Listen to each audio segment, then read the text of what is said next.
अगर आपको अभी कुछ समझ नहीं आ रहा है कि खाने में कौन सी सब्ज़ी बनाएं या फिर आपके घर में सब्ज़ी ना हो, तो इस वीडियो को पूरा ज़रूर देखिएगा दोस्तों। बिना प्याज, बिना लहसुन और बिना ही टमाटर और बिना दही का इस्तेमाल किए हुए आज की ये हमारी रेसिपी बनकर तैयार होगी। इसकी ग्रेवी भी बिना प्याज और बिना टमाटर दही वाली है। तो चलिए वीडियो पे बने रहिएगा। हमें यहाँ पे इस रेसिपी को बनाने के लिए 1 कप बेसन, थोड़ा सा यहाँ पे हल्दी का पाउडर और 1/4 टीस्पून मैं यहाँ पे ले ली हूँ अजवाइन और कलौंजी। क्योंकि बेसन का इस्तेमाल की हूँ तो ये डाइजेशन के लिए भी अच्छा होगा, तो अजवाइन और कलौंजी का इस्तेमाल ज़रूर कीजिएगा। थोड़ा सा मैं नमक डालकर और अब हमें यहाँ पे थोड़ा थोड़ा करके पानी डालना है।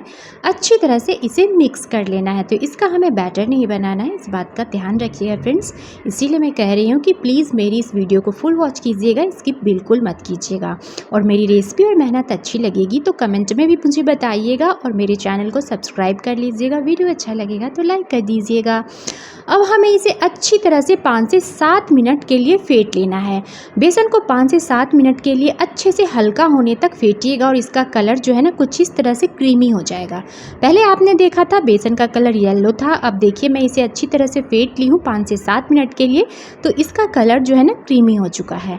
इसी के साथ ही मैं यहाँ पे डाल ली हूँ कसूरी मेथी क्रश करके। आप चाहें तो धनिया के पत्ते फाइन चॉप करके डाल सकते हैं या फिर कड़ी के पत्ते को भी फाइन चॉप करके डाल सकते हैं। अब हमें इसे चेक करना है कि ये बैटर हमारा मतलब ये मिक्सचर हल्का हुआ है या नहीं। तो इसके लिए एक बाउल में पानी लेंगे और थोड़ा सा मिक्सचर में से लेंगे और इस तरह से डालेंगे। अगर पानी में डालते ही ये ऊपर फ्लॉट करने लगे तो समझ जाइएगा कि अब इससे रेसिपी आपकी परफेक्ट बनेगी। अगर ये पानी में डालते ही सतह से चिपकने लगे तो आप थोड़ी देर और फेंट लीजिएगा। तेल को मैं गर्म होने रख दी हूँ। हाई फ्लेम पे तेल को गर्म करेंगे, उसके बाद गैस के फ्लेम को लो कर लेंगे। इस बात का भी यहाँ पे ध्यान ज़रूर रखिएगा, गैस के फ्लेम को लो कर दीजिएगा जब तेल अच्छे से गर्म हो जाए। हाथ में पानी या फिर आप तेल लगा लीजिएगा और मिक्सचर में से छोटे छोटे से पोर्शन लेने हैं और हमें यहाँ पे गर्मा गर्म तेल में डाल करके इसे अच्छी तरह से फ्राई करना है।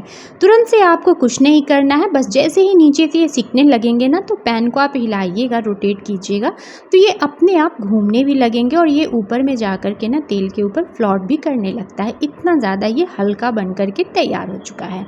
जब आपको समझ ना आए कि क्या खाने में बनाओ, रोज़ रोज़ एक ही तरह की सब्ज़ी खाकर बोर हो गए हों या फिर कई बार ऐसा होता है कि घर में सब्ज़ी भी नहीं होते हैं, तो इस रेसिपी को आप ज़रूर ट्राई कीजिएगा फ्रेंड्स। ये रेसिपी बहुत ही ज़्यादा बनाना आसान है और मैंने आपको पहले भी बताया कि इस रेसिपी को बनाने के लिए मैं ना तो प्याज का इस्तेमाल कर रही हूँ, ना ही टमाटर का, ना ही लहसुन का और ना ही मैं यहाँ पे दही का यूज़ करूँगी। तो चलिए इसकी ग्रेवी बनाएंगे कैसे, इसके लिए मेरे साथ वीडियो पे लास्ट तक बने रहिएगा दोस्तों। जैसे ही मैं इसे फ्राई कर ली हूँ उसके बाद मैं आपको एक कट करके भी दिखाती हूँ इसके अंदर की स्पंजीनेस और जाली। देखिए अभी काफ़ी गर्म है इसलिए मैं टच नहीं कर पा रही हूँ, मैं इसे नाइफ से कट कर दी हूँ। देखिए इसके अंदर की जाली देखिए, देख रहे हैं? देखने से ही आपको पता चल रहा होगा कि ये कितना ज़्यादा हल्का बनकर के तैयार हो चुका है। इस तरह से आप शाम में एज ए स्नैक्स भी इसे खा सकते हैं या बच्चों को भी दे सकते हैं। अब चलिए उसी पैन का मैं इस्तेमाल कर रही हूँ। फिर से 2 छोटे चम्मच मैं तेल डाल ली हूँ। तेल जैसे ही हमारे गर्म हो जाएंगे ना तो मैं यहाँ पे आधा छोटे चम्मच जीरा का इस्तेमाल कर रही हूँ। 1/2 टीस्पून क्यूमिन सीड लेंगे और इसी के साथ ही हमें यहाँ पे हरी मिर्च डालना है। और इस ग्रेवी को बनाने के लिए हमें यहाँ पे व्हीट फ्लोर का इस्तेमाल करना है। जी हाँ फ्रेंड्स, व्हीट फ्लोर, गेहूं का आटा मैं ली हूँ 2 चम्मच। अब हमें इसे भूनना है। गैस के फ्लेम को लो कर दीजिएगा और इसे अच्छे से भूनिएगा तब तक जब तक कि इसमें से खुशबू ना आने लगे। उसके बाद 1/2 teaspoon turmeric powder, 1/2 teaspoon black pepper powder, इन सभी चीज़ों को डालेंगे और इसे अच्छे से फिर से मिक्स करेंगे। अब थोड़ा थोड़ा सा पानी डालेंगे ताकि हमारा ये आटा जो है ना वो जले ना। अब मैं थोड़ा थोड़ा सा पानी डालते हुए इस मसाले को कम से कम हमें 5 से 6 मिनट के लिए अच्छे से भूनना है लो फ्लेम पे। अब हम यहाँ पे 1/2 टीस्पून कश्मीरी लाल मिर्च का पाउडर, 1/2 टीस्पून मैं मिक्स वेज मसाले का इस्तेमाल की हूँ। आप चाहें तो पाव भाजी मसाला भी डाल सकते हैं। 1/2 टीस्पून मैं गरम मसाला पाउडर का इस्तेमाल कर ली हूँ और फिर से हमें मिक्स कर लेना है। ध्यान रखिएगा गैस के फ्लेम को लो और मीडियम के बीच में ही रखिएगा, गैस के फ्लेम को हाई मत कीजिएगा। और इस मसाले की भुनाई आप अच्छी तरह से कीजिएगा। ये सब्ज़ी सच में बहुत ही ज़्यादा टेस्टी लगती है खाने में। थोड़ा थोड़ा सा पानी डालकर मैं इस मसाले को अच्छी तरह से भून ली हूँ। देखिए ऑयल भी रिलीज़ होने लग रहे हैं, देख रहे हैं ना? बस अब हमें उसी बाउल में, जिस बाउल में हमने मिक्सचर बनाया था ना, उसी में मैं पानी डाल ली हूँ। तकरीबन 1 से 1.5 ग्लास मैं ग्रेवी के लिए पानी का इस्तेमाल कर रही हूँ, क्योंकि जब इसमें बड़ियों को डालेंगे ना तो वो भी पानी को एब्जॉर्ब करेंगे, इसीलिए आप यहाँ पे पानी थोड़ा सा ज़्यादा लीजिएगा। अब हमें इसमें डाल लेना है नमक। आप अपने टेस्ट के अकॉर्डिंग नमक डाल लीजिएगा। फिर से मैं यहाँ पे कसूरी मेथी ले ली हूँ 1 चम्मच और इसे क्रश करके इसमें डाल दे रही हूँ। इससे जो सब्ज़ी का टेस्ट है ना कमाल का आता है और खुशबू भी आती है। तो कसूरी मेथी हो तो ज़रूर डालिएगा, ना हो तो आप धनिया का पत्ते से भी काम चला सकते हैं, उससे भी सब्ज़ी टेस्टी ही बनती है।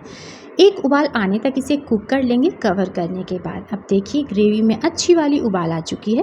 अब हमें यहाँ पे पकौड़ों को डाल देना है, जो अभी हमने बेसन के पकौड़े बना कर लिए हैं ना, इस सारे पकौड़े को मैं इस ग्रेवी में डाल दूँगी। उबलते हुए ग्रेवी में आप इस पकौड़े को डालिएगा और मीडियम फ्लेम पे इसे हमें 3 मिनट के लिए और पका लेना है। इससे जो ग्रेवी जो मतलब पकौड़े जो है ना वो ग्रेवी को एब्जॉर्ब भी करेंगे और थोड़ी देर आप इसे कुक कर लीजिएगा। अब हमें बस क्या करना है, गैस को ऑफ कर लेना है। गैस को ऑफ करने के बाद हमें इसे कवर करना है। तो देखिए ये 3 मिनट हो चुके हैं इसे पकाते हुए हमें। अब मैं गैस को ऑफ कर दी हूँ और इसे कवर कर दे रही हूँ ताकि ये थोड़ी देर ठंडा हो जाए और बिल्कुल अच्छी तरह से पकौड़े के अंदर ग्रेवी चली जाए। तो देखिए मैं ढक्कन हटाकर आपको दिखा रही हूँ, देख रहे हैं फुल कट तो ये बड़े साइज़ के भी हो भी जाते हैं।